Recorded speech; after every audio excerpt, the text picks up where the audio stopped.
This is the Troll Patrol. Live. With Justin. Freakin.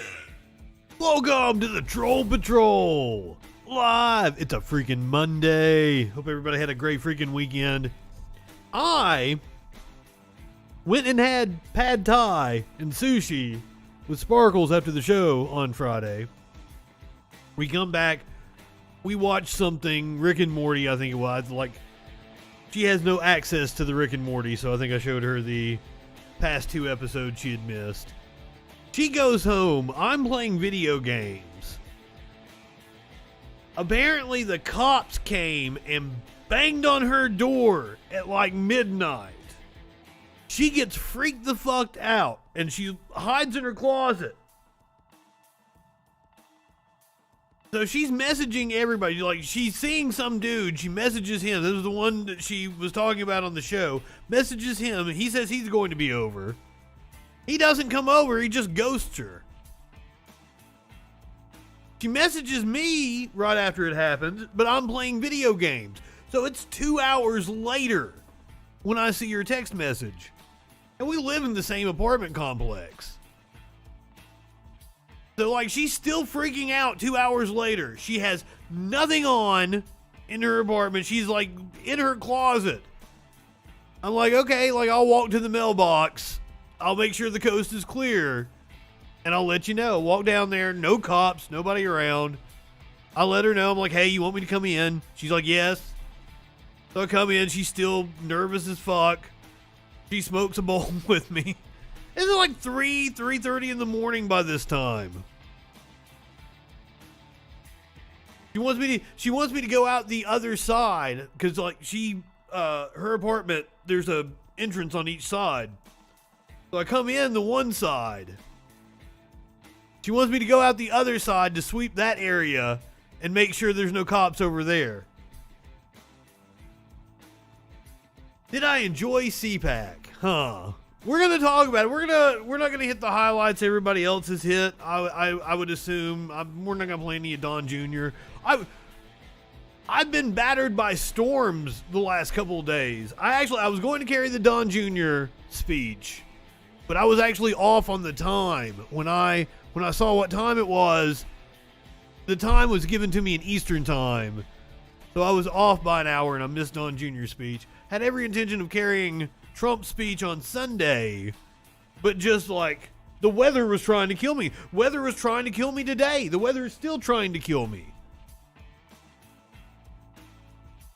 So power might go out. If the power goes out, that's what's happened.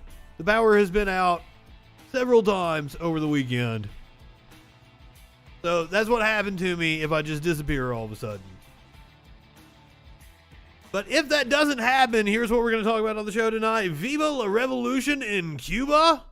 Apparently the right-wingers think so. We're going to delve into that situation. God bless abortions. If you don't know what I'm talking about, you will soon. Plus, Caitlyn Jenner was harassed at CPAC. We're also going to get into the straw poll they took at CPAC. That might be illuminating. Plus, a woman was duct taped to her seat on a flight. I don't think that's a good thing. I don't think this was an anti-masker that got what was coming to them. I think this was a woman having a mental health episode, and this was negligence on the part of the airline. I don't know. We'll get to the bottom of the story together. I'm not exactly sure what Gates said. That he wants internet for all. Admittedly, though, just a Asian Republic's getting more brainwashed. It like anything right wingers say, they're talking out of both sides of their asses. Like, we're gonna get into it with Cuba as we cover this story. Notice how right wingers talk about Cuban protests versus the way they talk about U.S. protests. They don't even know what the situation is in Cuba, but they have been heralding it as the people revolting against socialism. Now, in order to get a good picture of what's going on, I felt we needed to go to Al Jazeera and not a U.S. news agency. Cubans protest against food shortages and rising prices. Now, I'm sure my chat is educated enough to know that's probably the U.S.'s fault. Thousands of Cubans marched on Havana's Malecon Promenade and elsewhere on the island to protest against food shortages and high prices amid the coronavirus crisis in one of Cuba's biggest ever anti-government demonstrations. Many young people took part in the protest on Sunday in the capital, which disrupted traffic until police moved in after several hours and broke up the march when a few protesters threw rocks. Police initially trailed behind as protesters chanted "Freedom, enough, and unite." Cuba is going through its worst economic crisis in decades, along with a resurgence of coronavirus cases, as it suffers the consequences of U.S. sanctions imposed by the Trump administration. Remember, we had taken a step towards normalizing relations under the Obama administration. It was reversed by Trump. An official in the Biden administration tweeted support for Sunday's demonstrations. Cuba's Director General for U.S. Affairs dismissed her remarks in his own tweet. U.S. State Department and its officials involved to their necks in promoting social and political instability in Cuba should avoid expressing hypocritical concern for a situation they have been betting on. Cuba is and will continue to be a peaceful country, contrary to the U.S. Demonstration grew to a few thousand in the vicinity of Galeano Avenue, and the marches pressed on despite a few charges by police officers and tear gas barrages. People standing on many balconies along the central artery in the Centro Habana neighborhood applauded the protesters passing by. Others joined in the march, although many people tried to take out their cell phones and broadcast the protest live. Cuban authorities shut down internet service throughout the afternoon. About 2.5 hours into the march, some protesters pulled up cobblestones and threw them at police, at which point officers began arresting people and the marchers dispersed. Some of the pictures from the protests.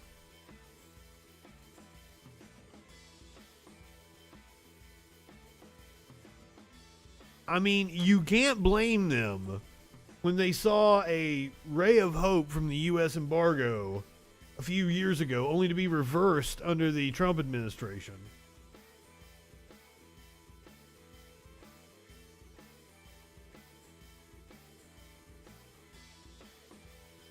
Right-wing outlets showed a picture of like one person holding a U.S. flag.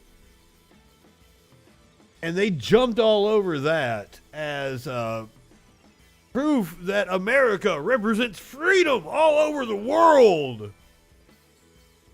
Nationalistic bullshit. Meanwhile, an island to the east, Haiti, requests U.S. troop. They say they need help. Haiti's interim government has asked the U.S. and UN to deploy troops to protect key infrastructure as it tries to stabilize the country and prepare for elections in the aftermath of the president's assassination. Indeed, the right wing has a distaste for reporters. The stunning request for U.S. military support recalled the tumult following Haiti's last presidential assassination in 1915, when an angry mob dragged President Vilbron Welmo Sam out of the French embassy and beat him to death. In response, President Woodrow Wilson sent the Marines into Haiti, justifying the American military occupation, which lasted nearly 2 decades.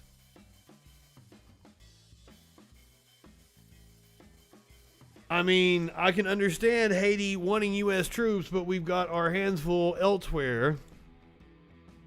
This story out of Afghanistan, coming to us from Reuters.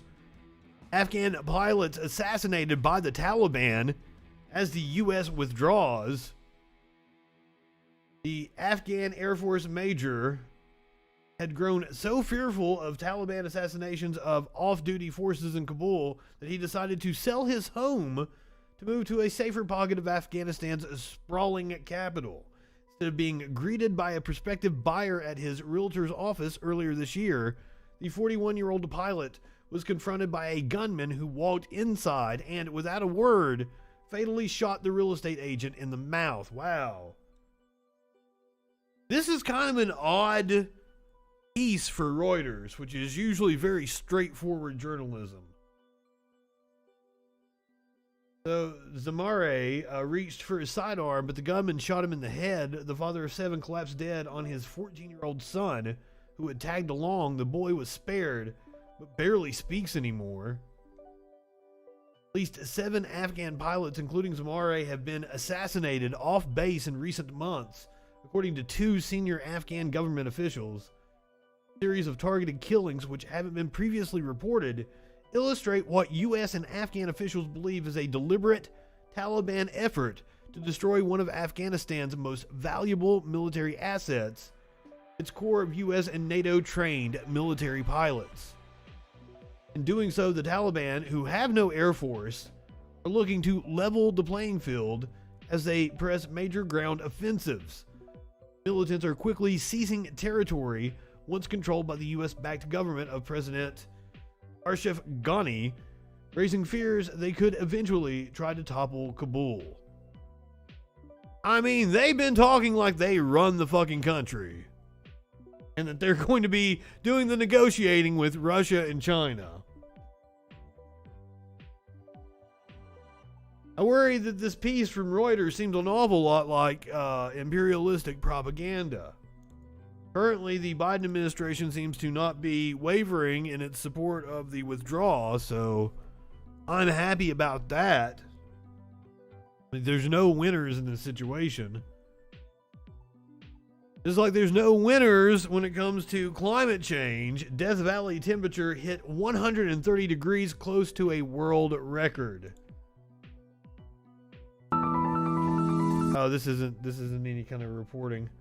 On Friday, Death Valley National Park in California recorded a staggering high temperature of 130 degrees Fahrenheit. If verified, it would be among the hottest temperatures ever measured on the planet. And we talked about that area in Pakistan also reaching 129, 127? The National Weather Prediction Center tweeted about the heat, saying it's the highest temperature reading of 2021. A temperature of 130 degrees Fahrenheit was also recorded on August 16th, 2020 in the park. The 2 other readings of 130 degrees are the highest known temperatures recorded on Earth in 90 years. July 1913, the same Furnace Creek Desert area in the national park hit 134 degrees Fahrenheit. That reading is considered the highest reliably measured temperature on Earth. Sweltering temperatures in Death Valley Friday come as the National Weather Service has issued an excessive heat warning for several areas in California and Nevada. Through tonight, Death Valley officials said to expect high temperatures of 110 to 120 degrees in the park over the next couple of days. Holy shit. Good luck with that climate change out there. I think we've reached those tipping points where there's no return now. No matter what we do, we're not going to be able to mitigate what has already been done. I heard somebody else say it, and it's like, what we have to depend on now is technology that doesn't exist. We have to pull carbon out of the sky, and the technology doesn't exist yet. And it's scary. I ain't got no kids. I'm living it up while I can right now. Don't get me wrong, I am for policy that could do something to reverse this. But I mean, it's almost like we're fighting a losing battle. We, our generation, the millennials and younger, we don't have the fucking power, resources, wealth to be able to sway public policy. It is not a matter of individual actions. It is changing fundamentally the system that we live in, because it's like 7 fucking corporations doing all the polluting.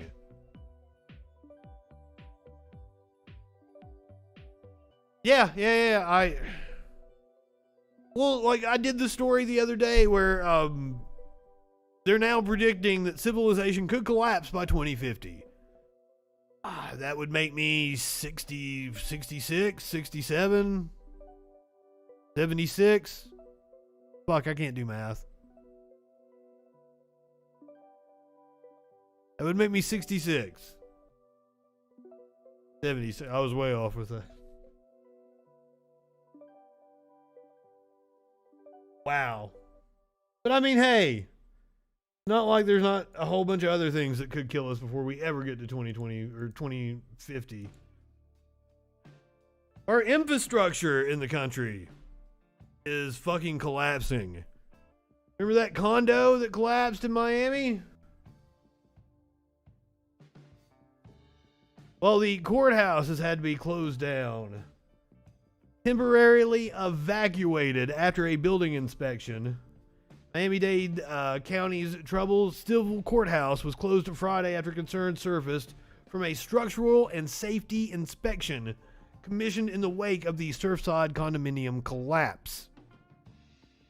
And climate change is just going to exacerbate the issues we already have with infrastructure. Dumb-fuck baby boomers didn't want to invest into our country. They just wanted to hoard wealth.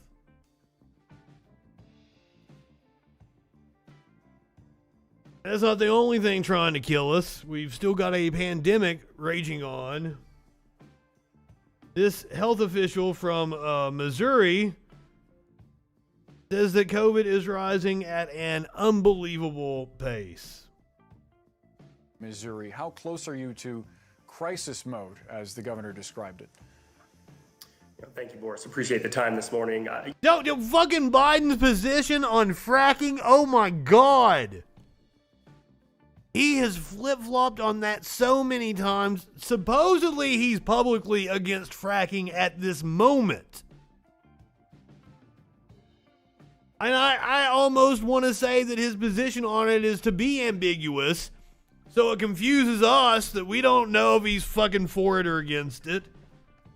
Meanwhile, his neoliberal ass just lets it continue. You know, we started off today with 133 COVID positive patients in our hospital, 149 when you look at our rural hospitals that surround the area. I would say locally. Go back to the host that was doing the people's eyebrow. Missouri, we're absolutely stretched.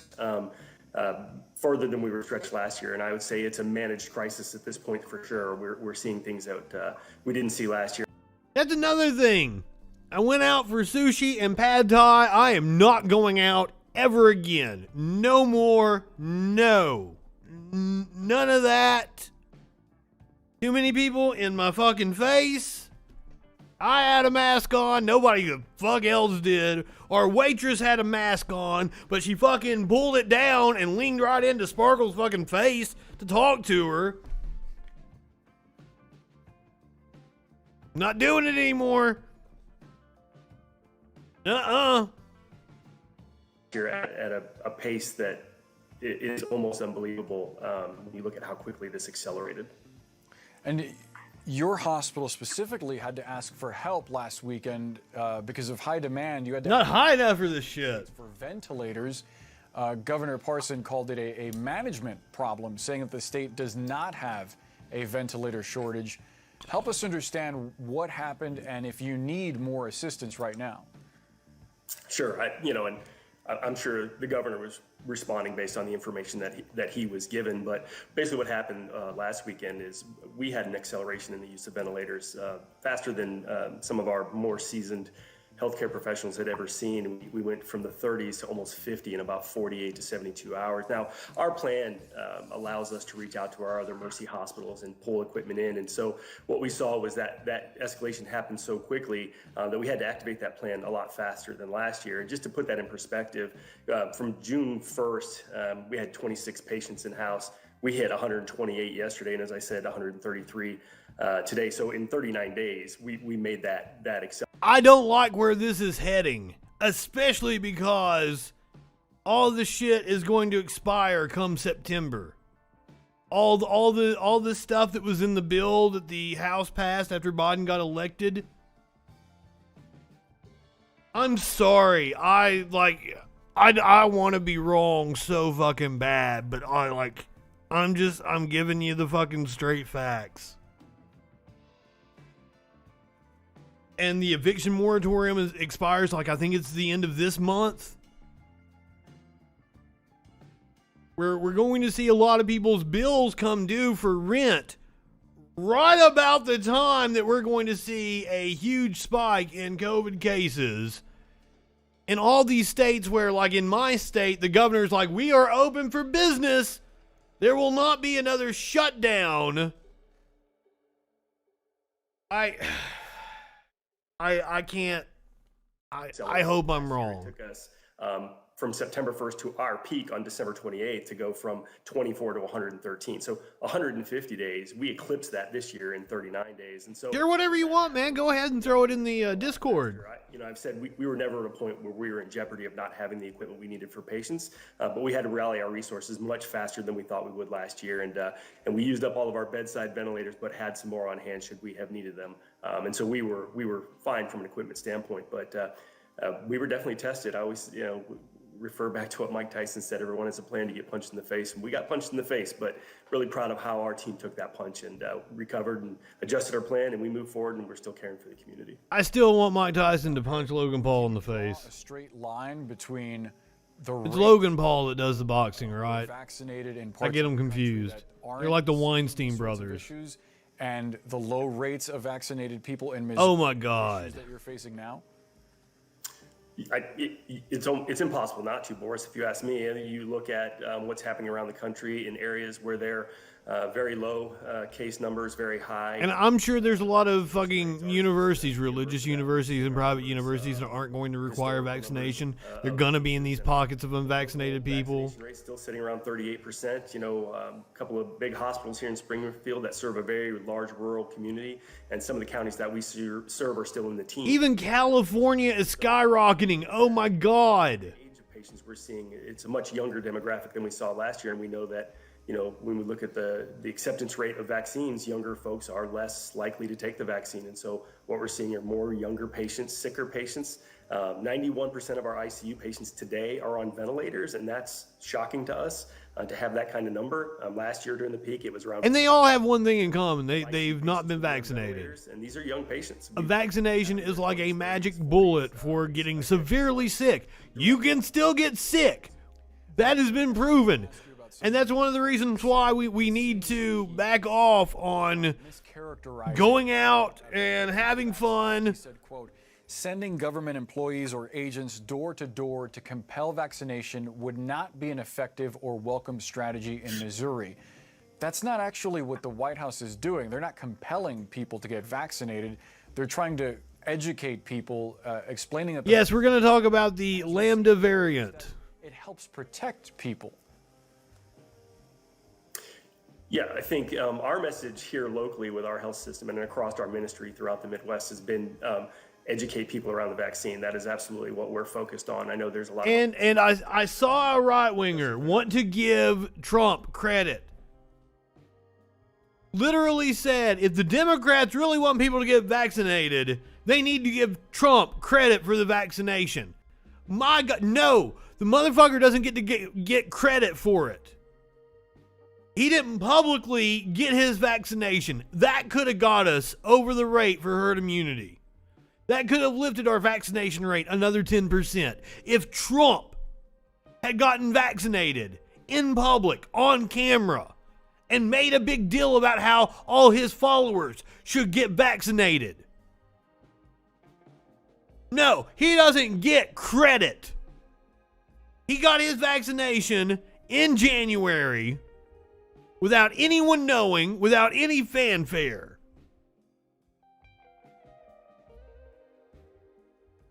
It's bullshit. Now, this is a story I saw. Hopefully, it's a more sensational headline than what it sounds. This is a Fox affiliate here. COVID causes brain changes. New report says COVID-19 causes significant molecular changes in the human brain, but leaves no molecular trace of itself in brain tissue. Just call it Trump juice. Researchers at Stanford University conducted the research, which has been described as the most comprehensive molecular study to date on brain tissue taken from people who died of the coronavirus. The scientists say COVID-19 can cause strong inflammation of the brain and disruption of brain circuits. It can also cause brain fog, memory problems, and fatigue. That is something people that have had it have told me they have suffered with for weeks. Just being a complete fog, like they dropped acid and they're recuperating the next day. They're in a fog for weeks like that. The growing number of people report having these symptoms long after they seem to have recovered from COVID. And all the right-wingers are like, well, why would I get vaccinated? It has a 99% recovery rate. And now the scary story, the Lambda variant.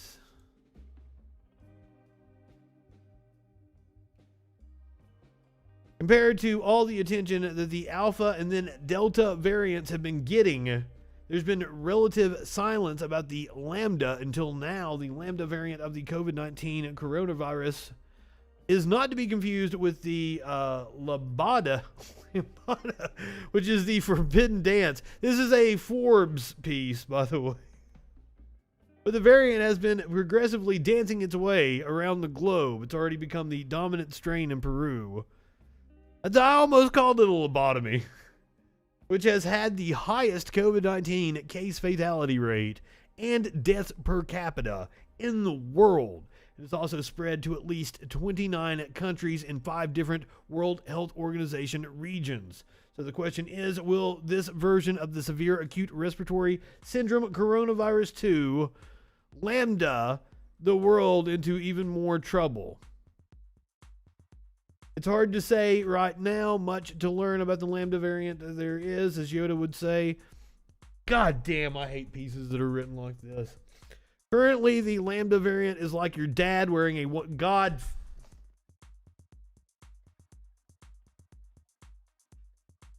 is like your dad wearing a one-legged cat suit that's way too tight for the first time. Once again, this horrible story is coming to us from Forbes. You can see some disturbing signs, but you can't quite see or figure out everything that's going on yet. The Lambda variant has been around for a while. It was first detected in Peru back in August. I do not read or watch most of the shit that we cover here on this show. Let that be known. If I'd known this story was like this, I would not have read it. Lambda variant has been around for a while. It was first detected in Peru back in August of 2020 and has steadily grown in presence there. Eventually, the Lambda variant became the alpha, or the top dog of COVID-19 coronavirus strains in Peru. Since April of 2021, sequencing of COVID-19 coronavirus cases in the country has found the Lambda variant in over 80% of the samples. CNBC it's full of ads, and like if there's a video on CNBC, it always has an ad at the beginning. Yeah, Forbes sucks ass. COVID-19 pandemic has hit Peru particularly hard too. Weren't we talking about Peru? Yeah. This shit ass fucking article. We're gonna move on to Axios, which is way better when it comes to reporting. The share of unvaccinated Americans by household income show that most of the unvaccinated are poor. Oh, look, it's Smokey. Come on, buddy.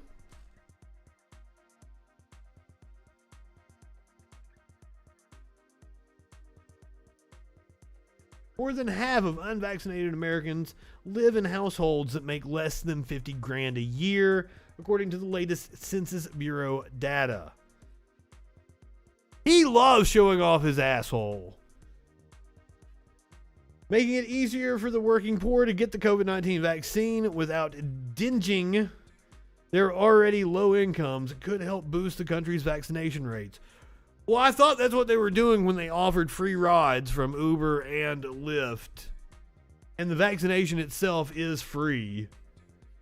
Vaccination has been politicized, but juggling work schedules and childcare could be bigger factors than politics.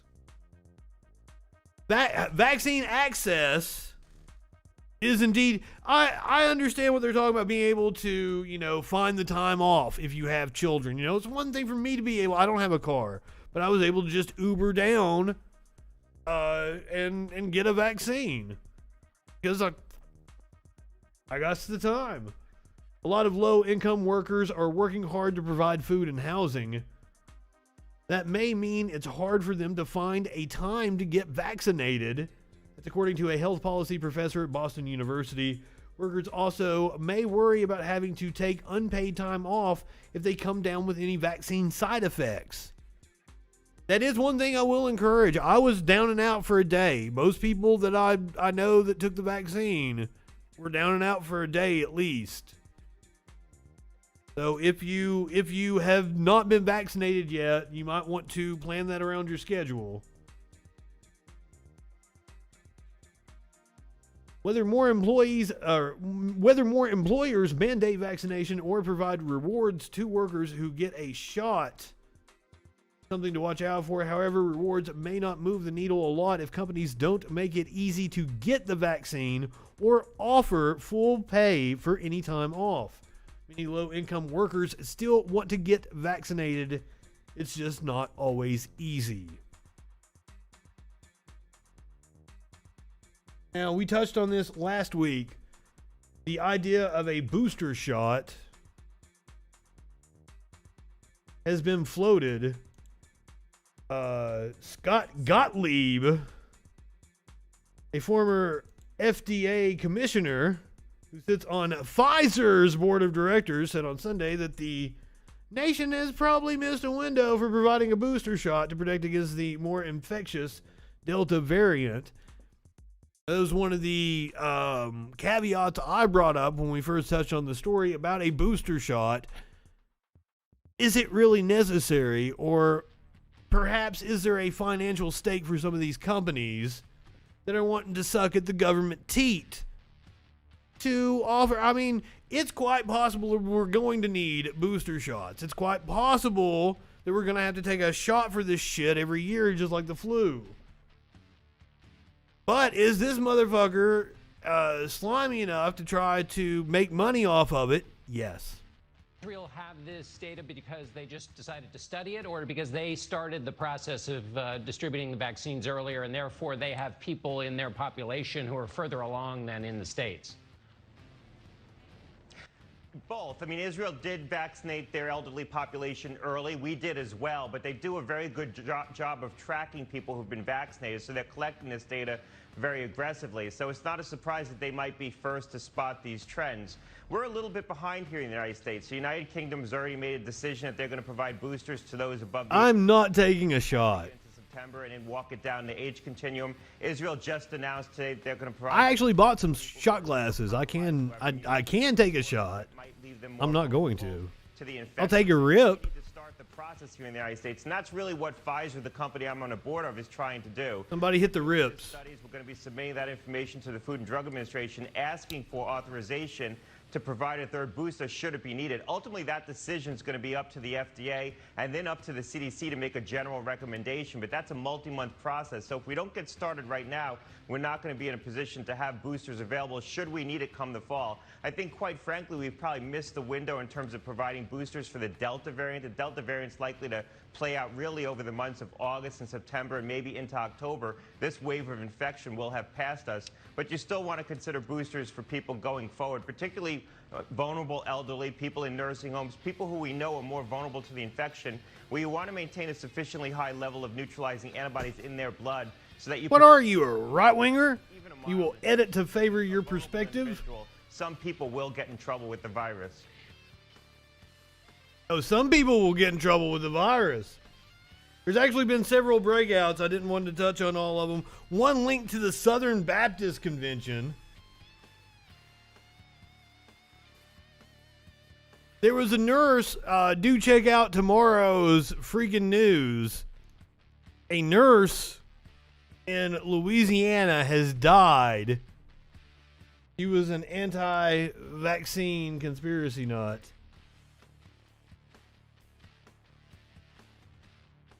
Fuck yeah. That sounds awesome. Alright, so earlier I praised Axios and their reporting. However, Axios seems kind of anti-Bernie, don't they? Usually, they're pretty straightforward. You don't get the bias in their stories, but here, their headline, Reality Bites Bernie. It's so odd to me that they decided to let their partisanship show. And also, they're painting Bernie's brilliant move as a bad move. We're going to talk about this here. Key negotiators expect the Senate Budget Committee to settle on a roughly $3.5 trillion reconciliation package as the starting point for a Democrat-only bill for soft infrastructure. People familiar with the matter tell Axios that total is below the $6 trillion that Senator Bernie Sanders, the Vermont independent who leads the committee, had initially proposed. Adopting it would be a blow to his fellow progressives. Now, Bernie came out with the $6 trillion proposal when the Democrats were bouncing around a number of like $1.5 trillion. So Bernie actually came out and said $6 trillion in order to yank the number up from the $1.5 trillion. This is in addition to the bipartisan bill that's supposedly going to go forward. I don't think it will. I don't think they get the bipartisan bill through. I think the only thing they're going to get is the reconciliation bill. And if that's the case, they should go with Bernie's $6 trillion proposal. Because you're not going to get the other, like, fucking 700 billion, a trillion, whatever the fuck it was with the Republicans.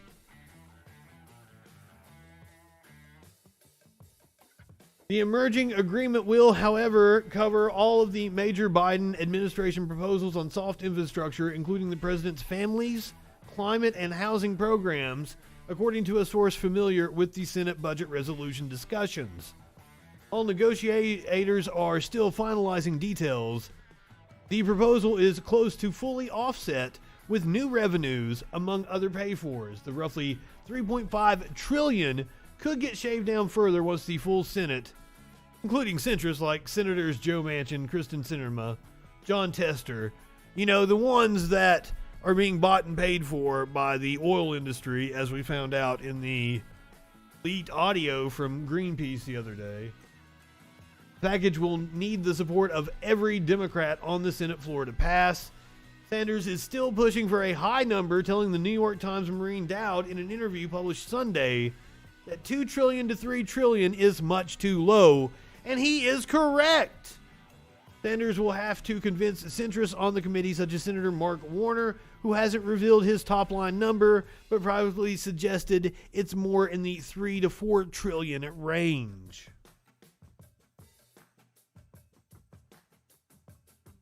But now, are we going to have a showdown over the filibuster if they can't get the bipartisan bill passed? That's the question. What's the Biden administration's position on the filibuster? Jen Psaki was asked about it earlier today. Clyburn, an ally of the president's, called for a filibuster exemption on voting rights as a potential pathway forward for the Senate to pass that legislation. Does the president agree? Well, first I would say that Congressman Clyburn is a good friend of the president and certainly of the administration, an important partner as we work to get our agenda moving forward. Is Larry Bird running for something, or How are you this just works. bullshitting? The filibuster is a legislative process tool, an important one that warrants debate, but determination about making changes will be made by members of the Senate, not by this president or any president, frankly, moving forward. And it requires every single Democrat supporting changes. Now, I'm not here to provide a whip count for all of you, but that's not where support currently stands. So the president's view continues to be aligned with what You're probably going to get Matthew McConaughey. Does that not excite you? because it has been used. McConaughey running against Greg Abbott in Texas? I understand you're asking me about an exemption. We don't have any new position on that either. I would note that there are a lot of issues out there, and I think activists and advocates will tell you this, where you could argue that there should be an exemption. And this is certainly one of them. But that is what a lot of advocates, there are advocates for a range of issues, whether it's gun rights, climate, who are out there advocating for this. He's talked about his support for returning to the talking filibuster. He continues to support that. But he, again, believes that It's something. was in the Senate for 36 years. We need to continue to work to find a path forward to do hard things, even when they seem challenging. And that's what he will do in this case. With no pathway, It's not challenging. is there a plan B? Is he rallying, as he is tomorrow, public support to hopefully change the complexion of the Senate and then try and pass the legislation? It just seems like there's no... We've got to fight people in our own party, in our own coalition, if he's not going to change. standing in the way. Republicans just vote in lockstep for everything. Supreme Court ruling just a few weeks ago. His view is that, and he'll talk about this tomorrow, is that sends the focus back to Congress. We don't accept the notion. He's an optimist by nature, otherwise he wouldn't be sitting in the Oval Office right now, that it's dead. We don't accept that. We believe there needs to be a path forward. He's going to ask the Vice President to help play an important role in determining what that looks like. Oh yeah, the Vice President. I haven't got the chance to do the story, but apparently her office is in disarray. Elevate the need for the American people to be engaged in that effort moving forward. Go ahead. Other people say that has been blown out of proportion. I was going to go to you if that's okay, only because she hasn't been here in a while. Go ahead. Okay, thanks. Just to follow up on Matt. Sure. Clyburn was saying that he would like Biden to endorse the carve-out either publicly or privately, like get on the phone with Manchin, just call him, say that you'd like to do this. To bring up LBJ again is a... If I had to guess what you're talking about, Creed, is you're wanting to make you're wanting to make it harder for stupid people to vote. You say he's going to talk about the authoritarian danger You want them to have to take some kind of a test or something, right? I think the president sees his role as somebody who can speak from the bully pulpit to elevate and advocate for the need to move forward on voting rights legislation, of course, but also to use every lever in the federal government to protect the rights of the American people to vote around. I've got a lever that Joe Biden can use. Legislation. There are other levers that are at his disposal that we've already started to implement and rely on. And I would just go back to... Oh, also, I had to correct myself. We read the story. It was with Sparkles, though, and, we got completely off topic.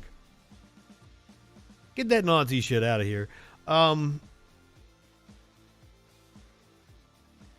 When we did the story about Hunter Biden's art, I didn't know that Hunter Biden was selling art that he was painting. That would have made a difference in how I interpreted that story. I thought he was just selling art pieces that he owned. That he had some famous artworks that he was dealing in or some shit. No.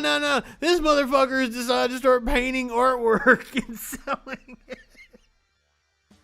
What a doofus. Holy shit. I would have laughed at it more. Because I was laughing about the way the Republicans painted it. Because the whole consortium to not For them to not know who was buying the artwork and shit. I understand that aspect from the White House, but just the idea that Hunter Biden is painting shit. I wish these people could feel embarrassment. It doesn't just apply to right-wingers. I mean, Joe Biden is a right-winger. I wish these protesters at Katie Porter's town hall could feel embarrassment. This apparently happened over the weekend. I believe we have a local news piece on it. Orange County Congresswoman Katie Porter held an outdoor in-person town hall in Irvine today. We have got to understand that we cannot fix climate change alone. So while we are a leader and we have to lead, we also have to get that international cooperation. Well, the Congresswoman talked about how America can be more green during her Policy in the Park event. Dozens of people showed up to ask questions. Porter covered a variety of issues from the public, including gun control, the PPP loans for businesses, and filibusters. While even Trump supporters and hecklers were in the crowd, some who interrupted her. In fact, at one point, the two sides got into a bit of a scuffle. Porter later released a statement saying, while she respects everyone's right to disagree, it is disappointing that a small... I tried to find video of the incident. ...who advertised a confrontation rally created They did. I saw the ad. Family-friendly event. In the story here. I tried to find the video of the actual incident. Unfortunately, couldn't. AOC, though, dunked on Lauren Boebert, who was at the CPAC convention. Oh, yeah, we're going to get into the CPAC coverage now. See what Boebert had to say, and we'll get AOC's response. Tell government, Ooh. we don't want your benefits.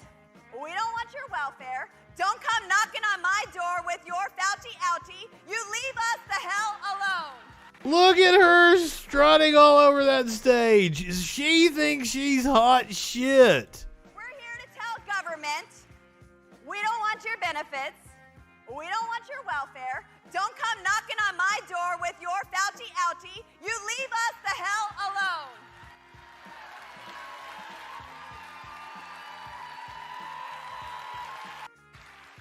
She gonna be on Fox News. We don't want your benefits.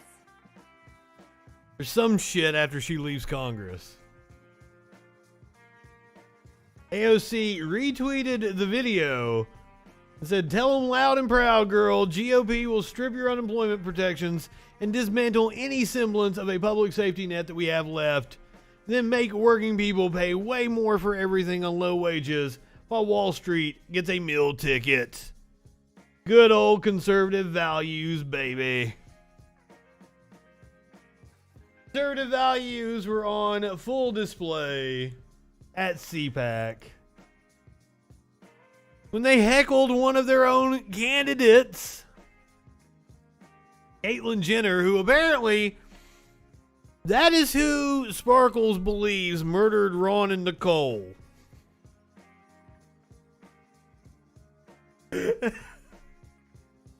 Caitlyn Jenner was stalked and harassed at CPAC. Only Tommy Lahren defends her. We can actually see the video of Caitlyn Jenner, who is running for governor as a Republican. Excuse me, Bruce. I don't want a picture, Bruce. Bruce. Dead naming her.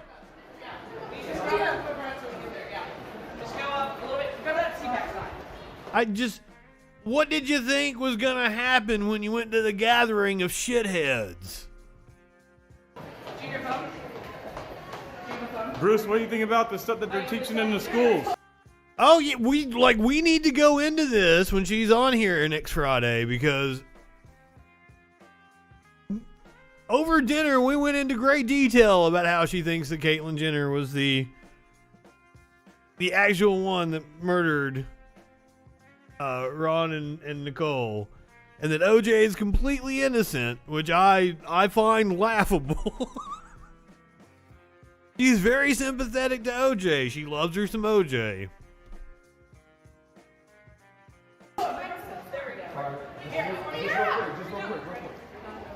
I never know when she's bullshitting me, though. Hey, Bruce. Bruce, here we go. what do you think about the stuff that they're teaching in schools regarding the LGBTQ? About Jesus Christ, Bruce. Don't forget about Jesus. She probably likes her some Jesus. Look at that sick freak. Why do people want a picture with him? I don't get that. These are like she didn't deserve that. Why do we want a picture with a tranny? But like I don't understand why she would expect anything different from a crowd of right wingers. That's who they are. There was a YouTuber, I believe, that she tried to do the right wing grift, and then she left the right because she's like, wow, like very misogynistic all the time. It's like, what do you expect?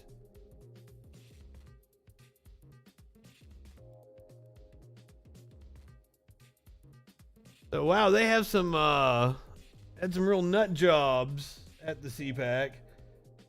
Here, Matt Schlapp, who puts it together, he went on with I think it was Jake Tapper? No, Cuomo. So wrong. You have not won on one substantive case. Give me a substantive. You never get to argument substance. As to why it was okay you never to get not to a check the substantive case because you signatures on never. mailed-in ballots. Hold on, Matt. You guys never got. You guys never. Hold on a second. I'm sorry. Get out of my ear. You guys never get to the point of having any type of judge get to review it because there is never the basis for a claim. You know I'm not high enough for the CPAC shit. And you guys have used this to your advantage. But here, my question is bigger than this. It's much bigger than this. Did you read Justice Scalito's? Did you read Justice Scalito? Excuse me, Justice Alito. I know, but Scalito. Scalia, even though he's Alito. I'll give you that. Because I love and they Scalia, are both Italian. It's on my mind. I love him. Listen, I love him. may he There's rest in nothing wrong peace. with being Italian. What And I'm saying here's is the this. thing. No, I hope he's rotting in hell if there is one. Okay, because it's You've your been show. talking a lot, It's Matt, your to show, be but honest. Let me just talk. But go ahead. Well, that's what being a guest is. You get to talk. But my It's a only conversation. point is this, Two which people is talking a conversation. You guys. Go ahead. Fair enough, and I respect the fact that you have me on. But my point to you is the following, which is don't act like there's not a legitimate claim when you have an election that's one we've never had before with all these mailed-in ballots. Don't act like it's outrageous for Republicans and conservatives and people who like Trump to be really question this case of why didn't we vote the same way we voted in 2016, where everyone who voted by mail, you had to verify that you were a legal voter. Matt, I'm in just 2020, telling you, we I hear simply your didn't point. do You've that made in it a this lot city, of times. in these cities. Here's the problem. But we should do that. Do you agree? We should do that. Of course, you should follow the rules. What I'm saying is you are creating a boogeyman. You know, and I know that Georgia. That's all right wing policy is creating a boogeyman. And then they later found out that they were okay. The facts aren't in your favor. What I don't get That's not is true. why are you Chris, you're making not a right. case Chris, to the American Chris, people stop. that you know is Chris, based stop. on a lie? Why are you Christoph. about the big lie and not all the other things you could argue? CPAC, the title and the theme of CPAC is America Uncanceled. Well, what are you canceling? And what The we're truth? trying to do with As these an CPAC alternative? conferences is trying to, it's a nice little slight. Now let me talk. The whole idea with CPAC is this idea that the federal government came in and said, because of the pandemic. And then, like, you can, like, who are they talking about when they say lock her up? Like, I don't know. AOC, Speaker Pelosi, Hillary, just fucking substitute. Ilhan Omar, just substitute whoever the fuck. They'll chant lock her up. All of us get canceled. You don't get canceled. You know probably it was never been state by canceled. state, The rest by of us the get way, canceled right? all the time. They're authoritarian assholes. These governors made their own determinations, right? Why are you making the government no, I a don't think boogeyman? that's right. I think. Why are you attacking institutions? that's I thought right, you guys because- were about bolstering the institutions. That's what he gets paid to do. Chris Andrew's the governor. Chris is the host. Why do I always get brothers confused? That's what he gets paid to do, is to attack the government, all while sucking at the government's teat. Get as much government money as you can.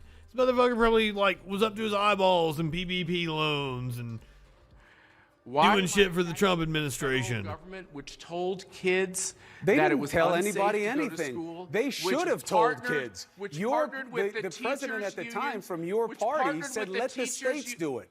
You'll get no oversight. Partnered with You'll get teachers no unions, guidance." Which made it sound like it would be unhealthy and unsafe for kids to go to school. Which actually said that it would make people sick to go to church. Where the governor, Republican governor of Maryland, said it would be a. It wasn't going to school and going to church. It was mass gatherings in a pandemic. This nation is very divided. Super spreader events. They still do. You just had a camp where the kids went to camp and they had 125 you are cases after. advocating. Yep. Anti-religion. But you're advocating for an abridgment of the First Amendment because you were scared about a virus. We have the right to make those choices. Nobody is abridging your First Amendment. Your church, have fucking online church. Have a fucking meeting room in fucking Google Hangouts or whatever. Do your fucking. I don't understand why they made such a big deal about it, other than to act persecuted. Because you seriously, even the whole passing around the offering plate thing, if you're worried about, losing out on money, fucking, you could do the virtual fucking tip jars, the Ko-fis, the Patreons, all that bullshit. You direct PayPal, Cash App. It was a opportunity for churches to actually shift the way they do business if they wanted to reach out to a whole new crowd to provide a new kind of service. So it couldn't possibly have been infringing on your First Amendment rights because your church could still meet. You could just do it in a way that's not endangering the lives of your fucking followers and parishioners and shit. God damn. It's just public gatherings, being there face to face, breathing on each other. It doesn't. State by no state. State can abridge. No state But can why are you abridge saying my the First federal Amendment government? rights. It was just as state the by federal state. government cannot abridge them. But why are you saying the federal government? They had Chris, nothing it to do with it. doesn't matter. Also, this is the first time I've ever heard this motherfucker speak, I think. Matt Schlapp is a closet homosexual. Unless he's open about it, which I'm kind of assuming he's not. But my gaydar is pretty good. That motherfucker is a repressed homosexual. Level of government, your Their constitutional Republican rights, the Bill governors of made the Rights, same determination. He would feel so much better if he took a dick. Explain this to you one more time. Sure. You don't feel canceled because you never are. We feel canceled because we constantly are. Now you've broken the model because you've had me on CNN. People like me don't get on CNN anymore. Matt, and I you're applaud always you for welcome. having People like me don't get on CNN, he says on CNN. It's not true. I'm not welcome at CNN, and you know that. Where are you What do you have to fucking add to the conversation, you asshole? They don't ask me to be on CNN either. Jesus Christ. You gotta have something to sell the people. It's a commercial entity. It's the free market deciding your ass isn't valuable. Matt Schlapp. Right now, brother. I'm trying to give you a compliment. You're the only one who will have me Don't on do that. periodically. Listen, Matt, but I got to jump. You're always welcome it's to make the the truth. case. You're always going to. I'm always going to welcome you to make the case. But you're never canceled. Have you ever been canceled in your whole life on social media or national media? I bet he has. I bet he has. People coming after me from the left and the right 24/7. It is a dog-eat-dog world, and I have milk-bone underwear. He's been in the media business for how fucking long? I am sure he has come up against it. Cheers. I don't know Norm what the said underwear it. thing means, Look it but up. You'll thank like you it for and you'll having use me it. on. I got to jump. Like what they complain about is cancel culture is just, working for a boss in a capitalistic society. Oh, he was a lawyer too? Oh, fuck yeah.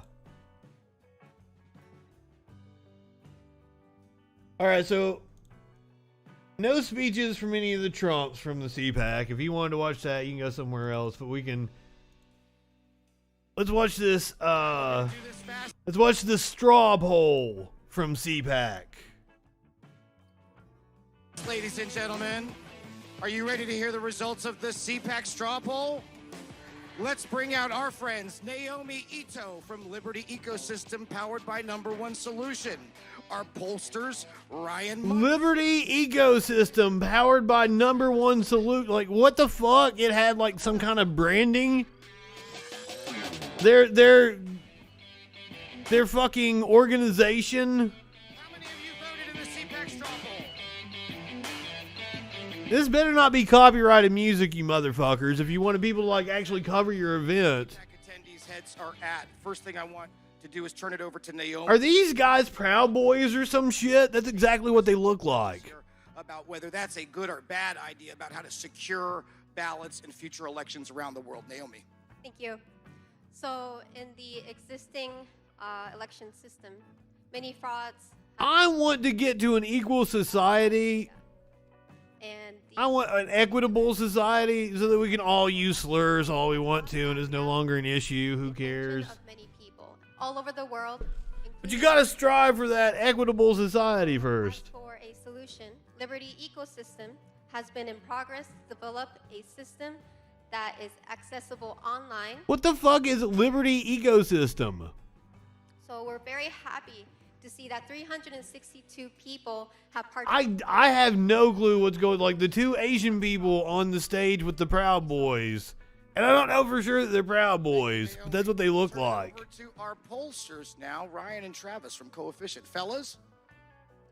We have some really interesting data. I'm sure you're all eagerly anticipating the results. Thank you so much for participating. First slide here. We asked, what are the most important issues? Ryan, why don't you give them the... There's some kind. This is some sort of branding exercise for a company, so they're probably involved in voting machines or some shit. Constitutional rights, as if those things were different. Libertarian synergenic buzzwords. Securing America. Second slide will come as potentially no surprise to anyone in this room. This is Joe Biden's approval rating. It was close. Among these people. Now, I would assume it's like fucking 2%. CPAC is the craziest of the goddamn crazy. Police only said they somewhat disapprove. That's right. Very gracious. We're going to work on that for our next event, folks. I want to remind everybody these next two questions. We asked it in two different ways because we don't know. What if Donald Trump gets into the 2024 presidential race, and what if he doesn't? So we asked it two ways. One without him on the ballot, and then one with him on the ballot. Honestly. The one we're going to do is without Donald Trump. This is the scenario where he says, no, I'm not going to run. Our elections are fucked. There is way too much money and too much financial interest in them. 68%. There are several things that I want done to our election. And he's got a ponytail. This Asian cowboy has a ponytail. What it looks like when Like his hair's down to his ass. 2024. Are we ready? 70%.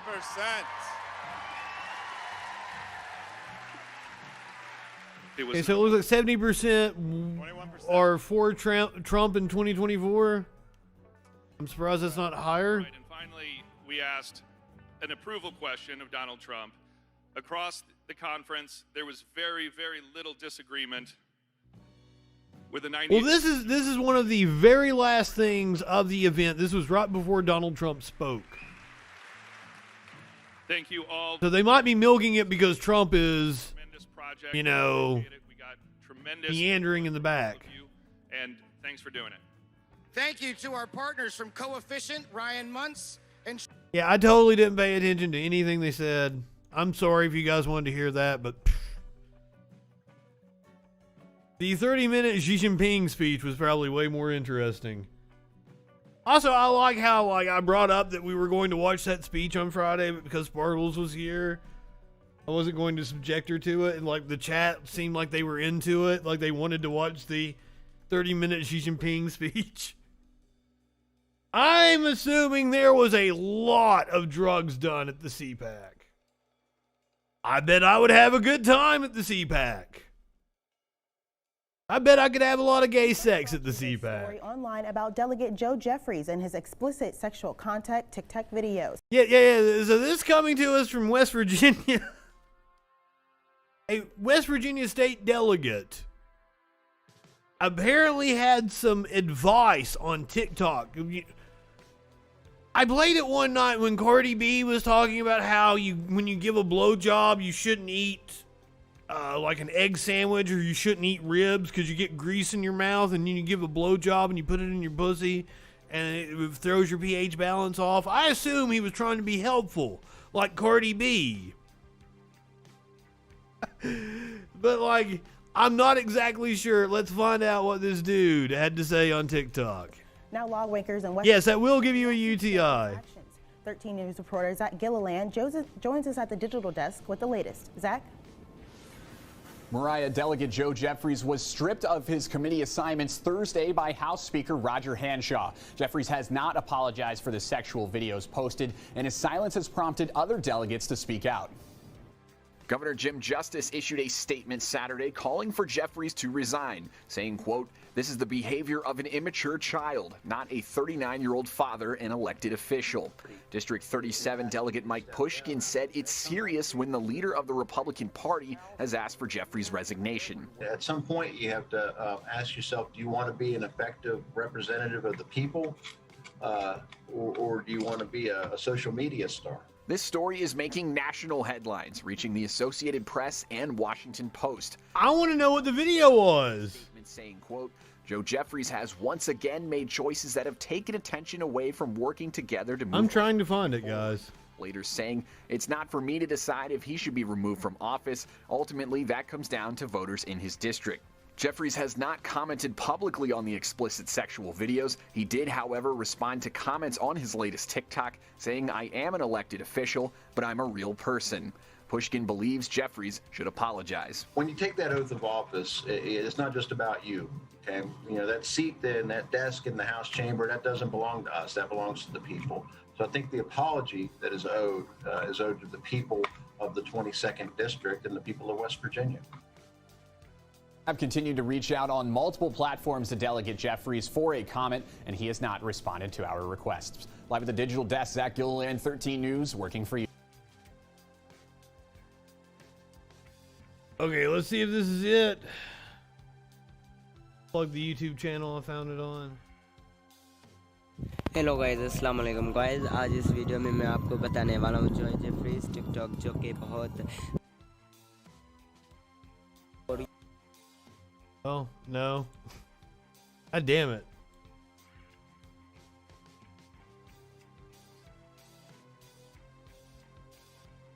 I don't have a TikTok to go to search the TikTok.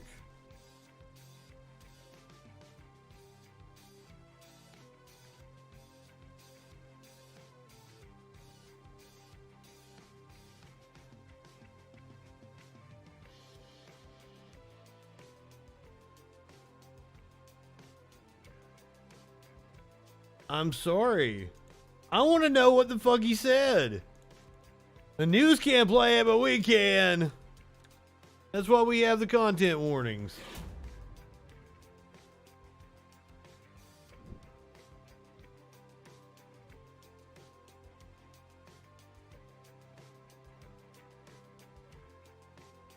Hello guys, आपको बहुत ही बड़ी खबर से आगाह करते हैं आपको।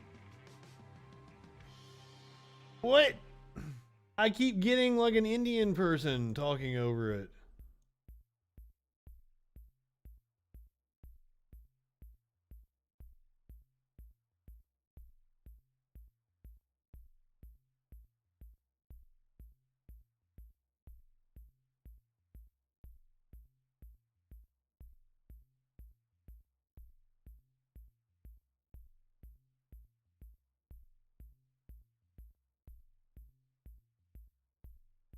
I want to know what he said.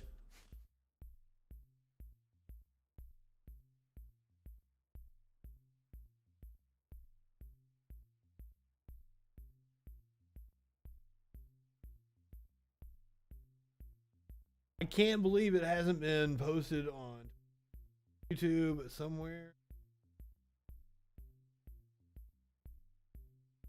I'm not seeing it anywhere. My apologies.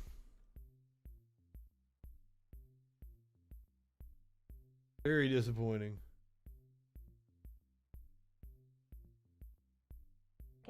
But first, a video circulating on social media is causing some controversy today. It's not circulating too hard. I can't fucking find it.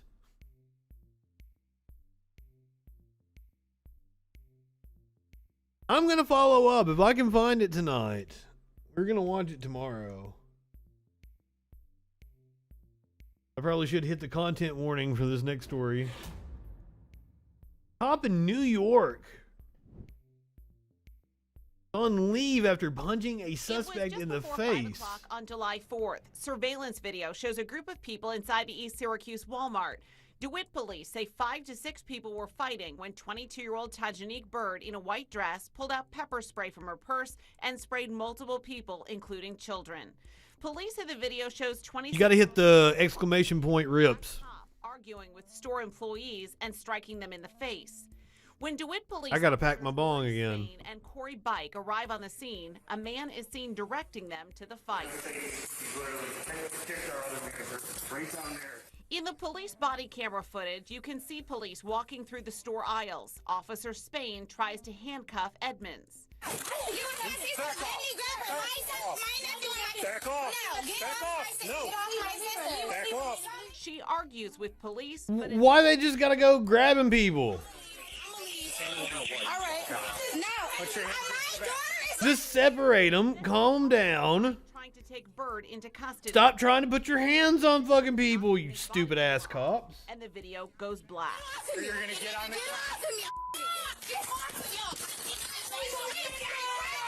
Knocked him on his ass. Love it. Video shows Officer Bike and Bird struggle. She falls to the ground as he tries to handcuff her. Police say the officer placed weight on her hips and legs, not applying pressure to stomach or neck. We then see cell phone video from a bystander. In it, you see Edmonds trying to bite Officer Spain's arm. He then strikes her in the face. Look at this. Look at this shit. The cops made that situation 10 times worse than what it was. You're telling me Walmart doesn't have some fucking security guard that can go break it up and calm those fucking people down? The cops walking in there and acting like little dick having assholes caused that to escalate. Pulling out their fucking taser, grabbing people's arms and twisting them. Fuck. What the cops did, oh shit. What the cops did were 10 times worse than what they were supposedly policing.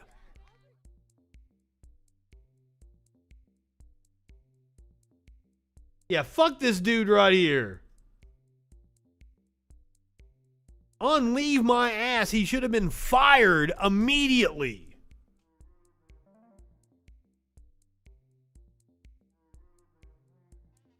Now, there was a human trafficking bust earlier today in Tennessee. He cold-cocked her indeed.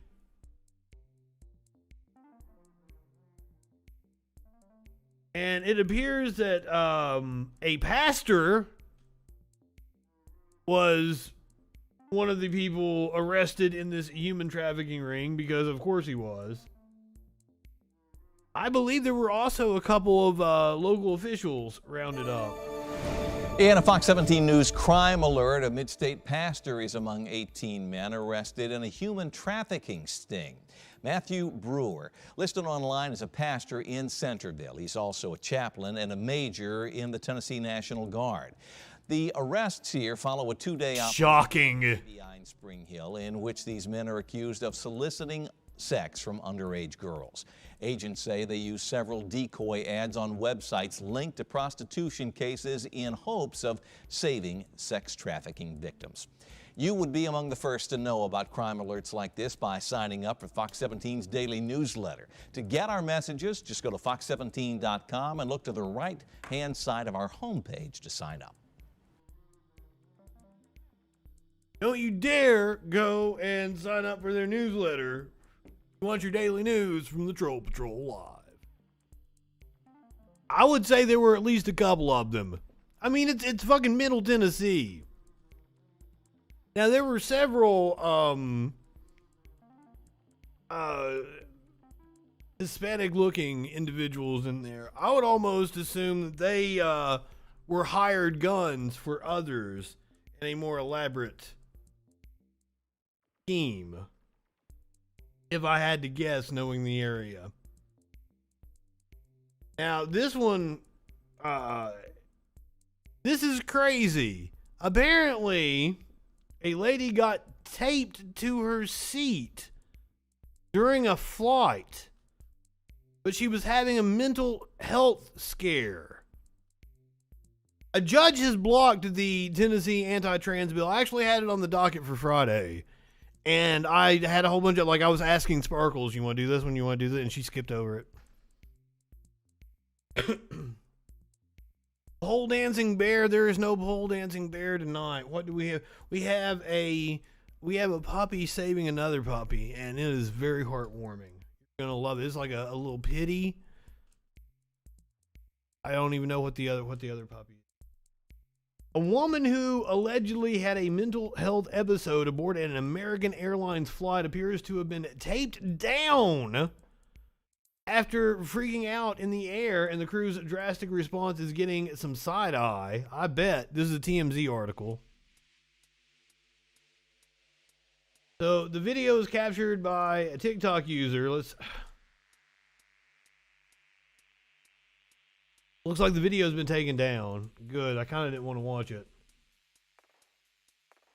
A few days ago during a late night American Airlines flight that she says she was taking off from Dallas-Fort Worth Airport. Was in air for about 2 hours. During that time, a situation unfolded that caused a bit of panic. According to the TikToker, flight attendants started frantically running up and down the aisle at about 1 a.m., locking bathroom doors and securing the scene for something that was happening up near the front. Says no one said anything, just hush-hush whispering. Eventually, she says the captain got on the intercom and told everyone to stay in their seats because of a problem toward the front, which he apparently said they were handling. When they eventually landed, the user captured the aftermath. A woman duct taped to her seat with her mouth also taped, who was crying out as passengers passed her to deplane. As the TikTok user exited the plane, she recorded paramedics who were standing by with a stretcher. She later posted other videos saying she'd heard the woman who was trying to actually get out of the plane during the flight and seemed to be having an episode of some sort. Sources familiar with the situation confirm that latter account to us, saying the woman was indeed going ballistic, but we haven't heard about her allegedly attempting to open doors or anything. In any case, people are openly wondering if American Airlines handled this the right way. Holy fuck. What do you mean by the implication? She was actually having a breakdown of some sort. Some have questioned if restraining her in that manner might actually do more harm than good. I do. Of course, others have pointed out that in that scenario, the crew has to do what they must to keep people safe. As for American, a rep for the company tells us this while in flight from Dallas-Fort Worth to Charlotte. On July 6th, the crew on board American Airlines Flight 1774 reported a potential security concern after a customer attempted to open the forward boarding door and physically assaulted, bit, and caused injury to a flight attendant. For the safety and security of other customers and our crew, the individual was restrained until the flight landed and could be met by law enforcement and emergency personnel. Yeah.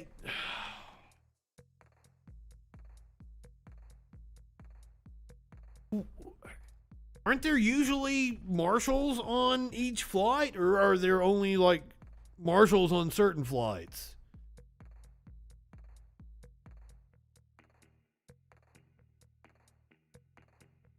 I don't know. This is crazy. That doesn't seem like the right thing to do, but also like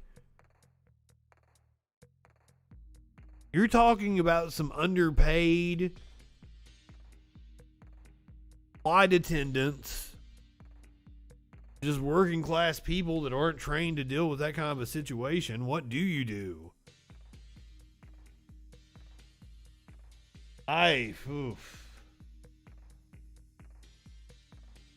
Yep, that one's a tough one. I feel sorry for the woman that got duct taped. I feel sorry for the people that had to be put in the position to have to duct tape a woman to a seat.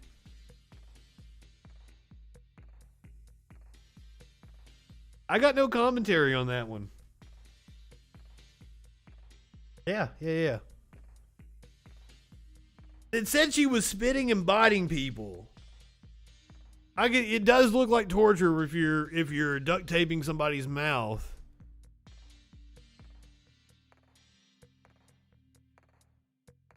Or on random flights with no set schedule. That does make sense.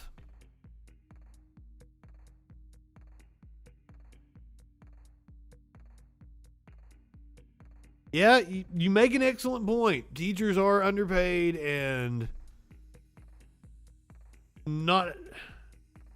But kid is different than a flight when they're actually like disturbing the flight. It could be a danger to the passengers and cause them to crash. It's a tough one. Believe me, I sympathize with somebody having a mental health crisis.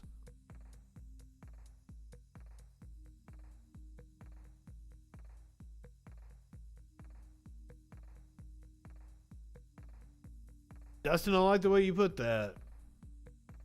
Land safely. Priority 1 is to land safely. Priority 2 is to keep the crew safe. You're also dealing with a flight crew that has been incredibly stressed through this pandemic.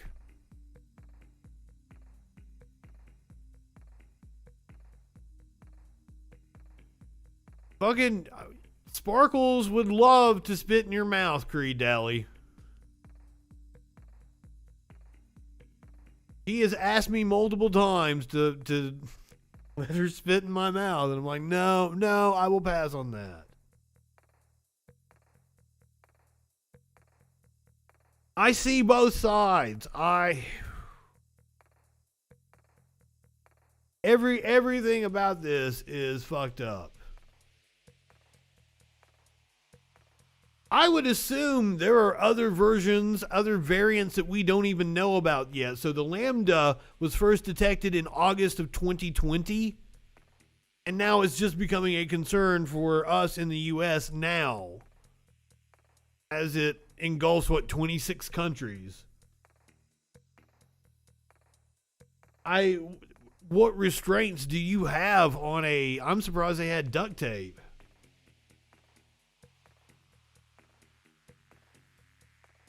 Well, no, I don't encourage spitting and biting. I don't like pain. I don't like humiliation.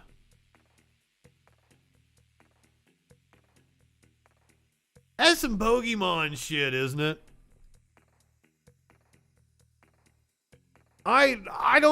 This story is one that I can't give an opinion on and say, holy shit, what they did to her was torture. However, I don't know. Battle Opossum, I'm glad you came. We're getting ready to talk about UFC here in just a second. Just in time. But first, activist group puts up a banner on Christ of the Ozarks. The banner reads, "God bless abortions." An activist group put a banner carrying a message advocating abortion rights on the Christ of the Ozarks statue in Eureka Springs overnight on Thursday. This is in Little Rock, apparently. People with the group In Decline say they brought the 44-foot-long cloth banner through the woods. A spokesperson for the group told the news outlet that they used pulleys to install it across the Christ of the Ozark. The banner reads, "God bless abortions." And I'm going to give that an amen.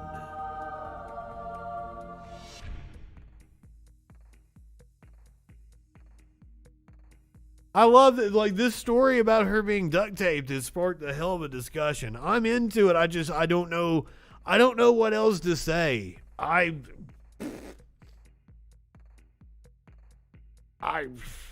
Yeah, I think the duct tape is wrong. And believe me, once again I read this story live, I had not read it, but I read the headline and decided to read it on air. And when I was plugging the story, I even pointed out, I think this is somebody having a mental health issue, and I don't think I'm on the side of the airline here.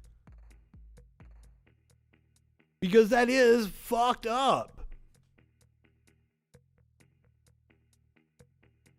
You make a good point that they were able to restrain her. I don't know what to restrain her with. What else did they have? It's not like they had handcuffs or anything. You've got some freaky people like Jason Creed. Do you walk into the plane and be like, hey, anybody got any handcuffs? Oh, so airlines have handcuffs just on hand? I did not know that. That would be the more humane method, I would assume. I would think there's security. I don't know how airlines operate. And if there is security, clearly a trained person like that wouldn't use duct tape, and that seems fucked up.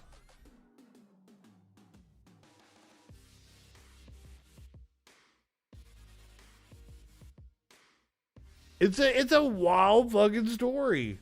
Just like this story from Las Vegas. No, from Denver, where 4 men were arrested at the Maven Hotel. Police feared a Las Vegas-style shooting during the All-Star game in Denver. Let's hear this is Denver 7's reporting on it.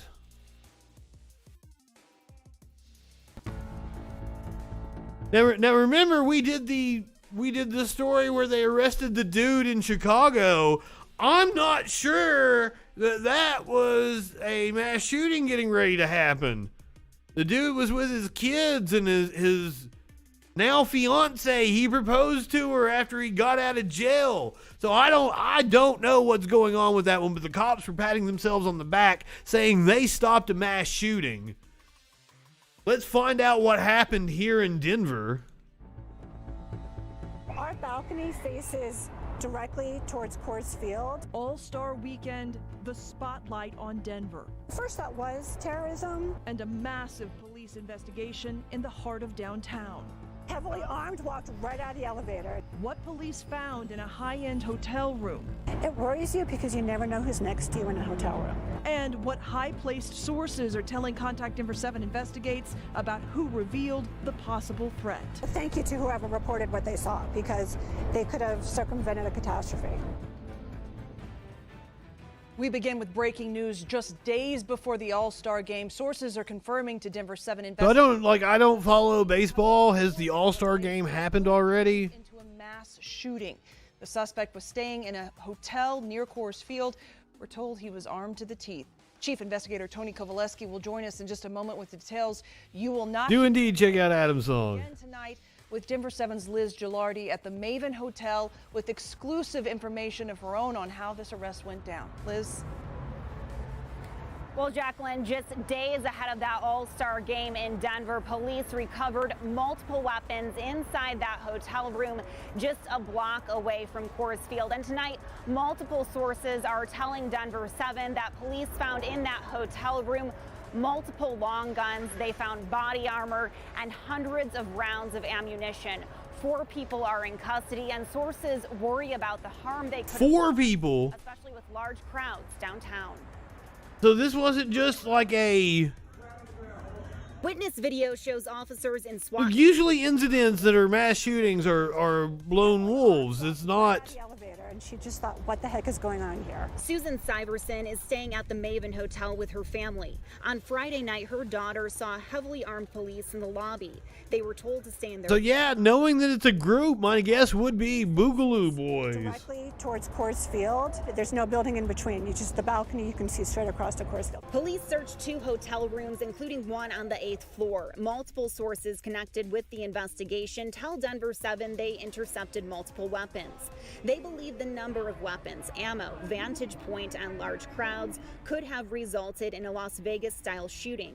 The Maven Hotel is located at Maybe they were planning on shooting like people on the sidewalk that are outside of the stadium on their way in or something. Could have circumvented a catastrophe. On Saturday, we saw heavy police. Yeah, some kind of right-wing militia nut jobs. Stopped by and investigators wheeled out evidence. But as we saw with the rise of the Moors, like these crazy groups are getting more and more prevalent. Tonight, including additional details about these suspects. 3 men, 1 woman arrested yesterday, and we're working to find out how or if they are connected. A woman being involved is not usual. Rooms were searched. Evidence was recovered, including those long guns, and 2 cars were impounded. Reporting live tonight, I'm Liz Gilardi. All right, thank you so much, Liz. And police have arrested, as she said, 3 men, 1 woman on weapons and drug charges. You can see those here. Now, based on these charges, all the men appear to be previous offenders. 42-year-old Richard Platt, 44-year-old Gabriel Rodriguez, 44-year-old Ricardo Rodriguez, and 43-year-old Kanulahua Sirikawa. Chief investigative reporter Tony Kovaleski is joining us. She did a fantastic job pronouncing all their names and then fucked up her co-worker's name. Well, Jacqueline, our sources telling us tonight all the credit going to an observant, vigilant maid inside the Maven Hotel. She entered the room yesterday. She observed the 16 long guns, a lot of body armor, and what turned out to be more than 1,000 rounds of ammunition. Yes, I've been wanting to talk about this story, like QAnon's plans to run for school boards. Able to get a search warrant. They entered the room. And as I pointed out, like the school board over the critical race theory and the mass at the city halls, those are just proxies for what happened on January the 6th. A couple eyewitnesses asking them specifically what they saw and what they would say. Same with the Katie Porter rally that we talked about earlier. It looked like National Guard members like ran through the lobby, went down into the garage, we presume, and then like brought out white male. So is the All-Star game having like handcuffs? We got back probably 3 hours. Fans with no restrictions? Oh my God, that's going to be another super spreader event. A whole group of policemen out front, crime scene unit. We try to get some details from the hotel manager out front. You have any suggestions for a pejorative? At that point, our source. I'm always open to new pejoratives. Saw the guns, provided the information that allowed police to maybe prevent something significant from happening. What do you say to that? You're exactly right. The lost cause fairy tale plays into this. Actually, when I read the article last night, so I think she's responsible for preventing a lot of lives. Maybe not necessarily this particular incident. Talk to say yes, they were concerned this potentially could have been like To what waffle? It tickles my taint. Had a balcony. That balcony overlooked the main entrance to Coors Field, so a significant development here also on the issue of motive. Our sources telling us that police are looking at a Facebook post from the individual they arrested in that room. That post apparently said he was Good job, Dustin. And wanted to go out in a big way. That's what we know now. We will continue Going door to door, spreading shit around. First part of next week. More details on the denverchannel.com. This is just blowing my mind.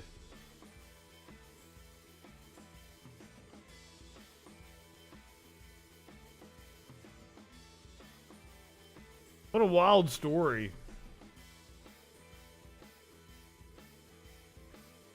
Now these guys seem, from what we know about this story, they actually were planning some shit. The one in Chicago, I'm not sure that dude was planning some shit.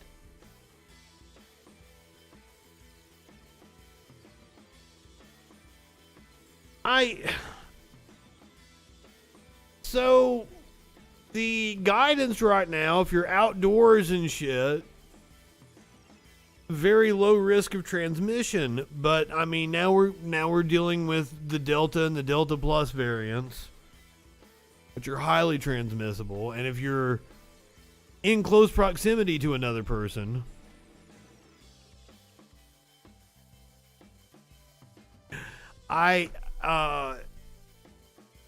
You should definitely be wearing a mask, but the masks have become politicized. Just like apparently UFC has become politicized now. Trump made an appearance at the UFC fight over the weekend. There's the entourage. I believe the fight was in Vegas.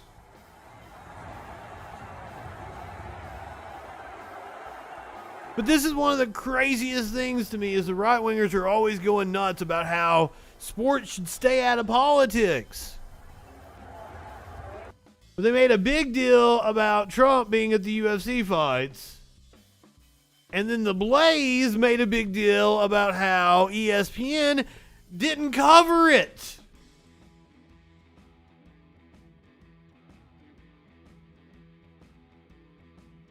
For nearly a decade, ESPN has waged a cold war with traditional sports fans at the behest of its China-obsessed parent company. Remember, we're reading from the Blaze here. Disney and Silicon Valley social media apps. The worldwide leader in sports has done everything in its power to infuse patriotic sports fans with anti-American sentiment and bitterness. ESPN disapproves of Main Street working class America, and it absolutely despises Trump supporters. That's what makes the network's shotgun marriage to Dana White's UFC so fascinating. That's why UFC 264, Conor McGregor versus Dustin Poirier, felt a bit like the Trump missile crisis Saturday night, moments before McGregor and Poirier entered the octagon. Dana White rolled and readied a ballistic nuclear missile ringside Donald J. Trump. Frustrated by President Joe Biden's landslide Bay of Pigs election, White personally escorted the former president to his seat. The capacity crowd went wild, chanting USA, USA. ESPN ignored the whole thing. That's why the Blaze had to have a whole copium article about how, ESPN didn't pay attention to the loser of the last election. This is wild. Trump's appearance was news. White's Trump's appearance was news. Trump's just being at fucking UFC was news. I hope he caught COVID. He was vaccinated in January. We know there's breakthrough cases. Hey, Trumper, keep going out in public. Keep having your rallies. But now it's not like ESPN is shy about covering losers, though, because they certainly covered the loser of the fight. Conor McGregor had this to say. One of the kicks that he checked is what broke your leg. There was no check. There was not one of them I checked. Your wife is in me DMs. Hey, baby, hit me back up. We'll chat to you later on. We'll be at the after party, the Win nightclub, baby. You looking big, you little hoe. Fuck him. Conor. Motherfucker. Punch and step back. Laying there with a broke fucking leg or a broke goddamn ankle. Hold on, let me find the picture for you. It's wild. Laying there with a broke fucking ankle, still talking shit. I wish you people could feel embarrassment. Please, feel embarrassment.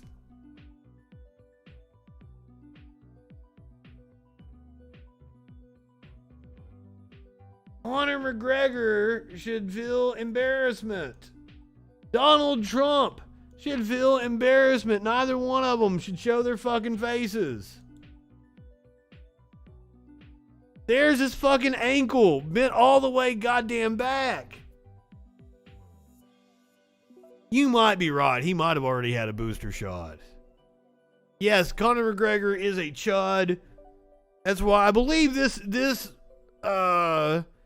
outcome was very satisfying to a lot of people. But look at this goddamn broken ankle. Oh, by content warning. That might be disgusting.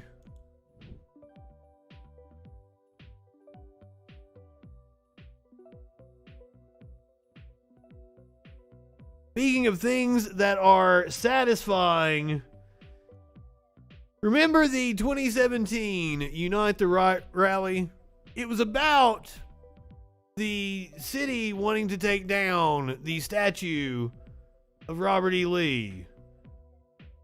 Well, the city finally took down the statue of Robert E. Lee, who I will never not take the opportunity to remind everyone did not want Confederate monuments, was asked about Confederate monuments and said they shouldn't be a thing. Something to the effect of continuing the strife in which the South has suffered. Something to that. I don't know what the E stands for.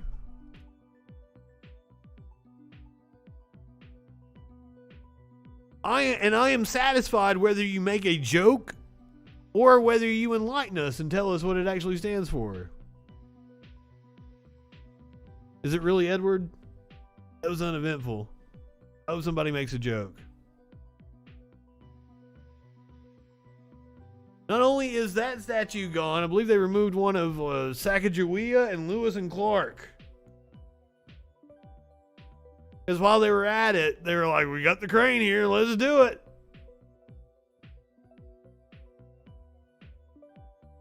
Also, over the weekend,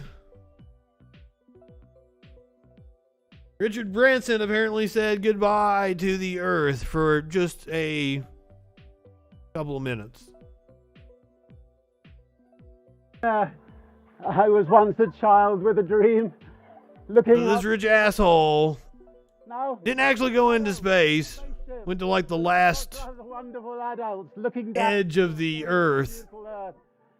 To the next generation of dreamers, if we can do this, just imagine what you can do. Hey! Oh, and we've got Bezos this weekend, don't we? Doing his stupid ass flight. We are planning a full press conference tomorrow morning where we'll visit with you more than. We'll take 3 on the filibuster in the U.S. Senate on different issues. Oh, yes. The Democrats in Texas. We'll cover this for a second. Pass a ballot, and we are going to communicate that to senators on Capitol Hill and to the. They are shutting down business at the state house in Texas. The Democrats are leaving the state so that the Republicans cannot obtain a quorum to be able to vote on their election restriction laws, the trans bathroom bill that they've got going through. Nothing could be further from the truth. We are doing our jobs. We were elected to represent our constituents and fight for our constituents' interests, and that is why we are here. Because we're not going to sit in Austin in the House chamber and watch the Republican majority steamroll the voting rights of our constituents. Now, I believe this is a special session called by the governor because the Democrats were actually able to block the bills at the last moment during the actual session of the state house. But I'm not exactly familiar with the story. Session is over. Facebook just happened to autoplay this, and I'm like, oh, you know what? I left that off the docket. That's a pretty big story that's going on. So let's listen to this is live right now in Austin. We've got about 3 weeks until this session is over. That the clock is ticking. They got to act before the August recess. Last question. Last question. So basically, they're saying they're staying out of Texas for 3 weeks. Would anything less than a call to abolish the filibuster be viewed as a disappointment from you all? I'm glad the president is delivering the speech tomorrow. I'm looking forward to listening to it. And what I hope the president is going to say is that he expects the Congress to do what it takes to pass federal voting rights legislation, the For the People Act, and the John Lewis Voting Rights Act, which is critically important for us in Texas. Interesting. So for the president's words tomorrow. We'll visit with y'all more tomorrow. Thank you very much. Thank you. Putting pressure on Biden and the federal government to step in.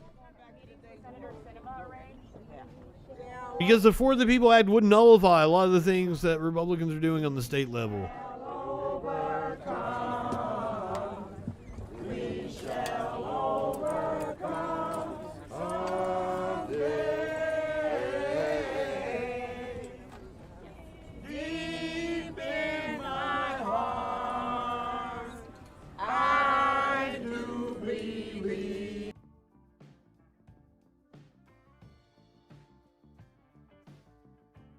Oh, I'm aware, RB. I'm aware.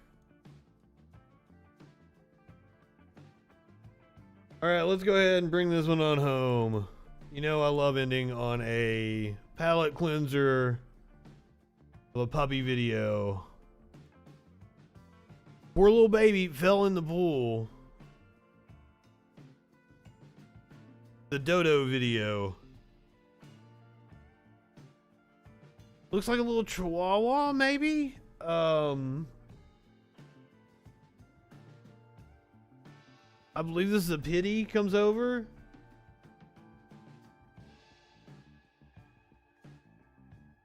These are family dogs. They know each other.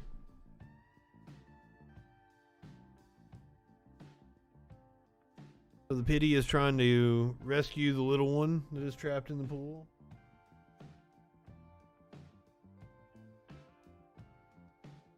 It sucks though, like, oh, poor little puppy. Okay, Chunky is the little one that's in the pool. And what did it say? Jesse was the pity. This happened in South Africa.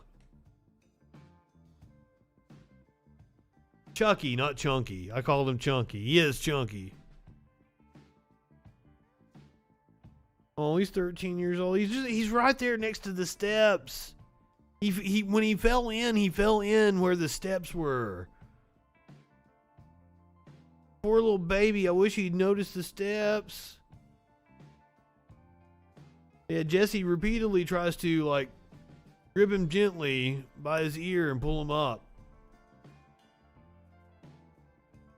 Kitties are awesome, by the way. They've got a bad rap, but as with any breed, I mean, how they're raised and trained. Kitties are so sweet and loving. Finally able to get him up.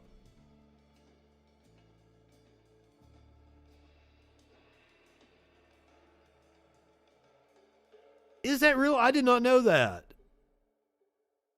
Chucky was in the water for just over 34 minutes. God, you can see he's like completely shriveled up. They are both okay. Yeah, that's a pity.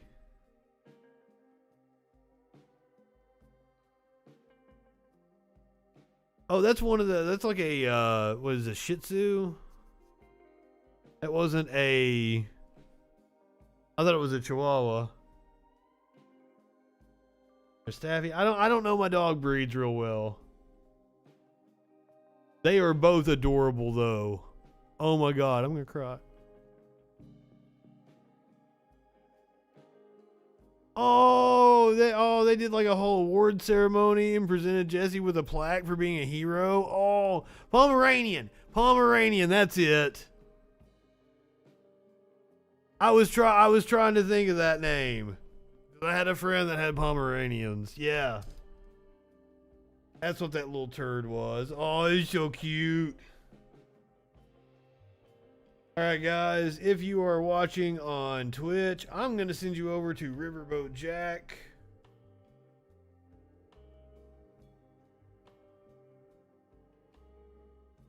Because I got a crush on her and I haven't rated her in a while. Go ahead, light one up, tip one back. It's alright to have a little fun before you hit the sack. I'm Justin Freakin. We will see you tomorrow night on the Troll Patrol. Live.